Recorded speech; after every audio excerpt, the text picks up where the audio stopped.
சூப்பரான சிறுபருப்பு குழம்பு சாதத்துக்கு எல்லாத்துக்குமே சூப்பரான ஒரு சைட் டிஷ் எப்படி பண்ணுறது பார்க்கலாம் வாங்க. நான் ஆல்ரெடி 2 நிமிஷம் சிறுபருப்பை வறுத்து எடுத்திருக்கேன். அது ஒரு குக்கரில் சேர்த்துட்டு 1 டம்ளர் தண்ணி, 1/4 டேபிள் ஸ்பூன் மஞ்சத்தூள், 1 டேபிள் ஸ்பூன் குழம்பு விளக்கெண்ணெய் சேர்த்துட்டு நல்லா கலந்து விட்டுருங்க. கலந்ததுக்கப்புறமா அதில் ஒரு மீடியம் சைஸ் தக்காளி, ஒரு பெரிய வெங்காயம், கொஞ்சமாக கருவேப்பிலை, 4 பச்சை மிளகா, தேவையான அளவு உப்பு, கொஞ்சமாக பெருங்காயத்தூள் சேர்த்துட்டு நல்லா கலந்து விட்டுருங்க. நல்லா கலந்ததுக்கப்புறமா அதில் 3லேருந்து 4 பல் பூண்டு சேர்த்துக்கோங்க.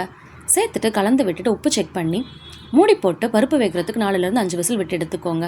அவ்வளோதாங்க. வெந்ததுக்கப்புறமா கொஞ்சமாக கடைஞ்சி விட்டுருங்க. இதுக்கு ஒரு தாளிப்பு கொடுத்துடலாம். நான் நெய்யில் தாளிச்சிருக்கேன். உங்களுக்கு வேணும்னா நல்லெண்ணெய், கடலெண்ணெய் இல்லை ஆயிலில் கூட தாளிச்சிக்கலாம். 3 டேபிள் ஸ்பூன் ஒரு கரண்டியில் நெய் சேர்த்துட்டு அதில் ஒரு 1/4 டேபிள் ஸ்பூன் கடுகுளுத்தம் பருப்பு, கொஞ்சமாக சீரகம் சேர்த்து நல்லா பொரிஞ்சதும் அதை குழம்புல சேர்த்துக்கோங்க. அவ்வளோதாங்க. சூப்பரான சிறுபருப்பு குழம்பு 5 நிமிஷத்தில் ரெடி.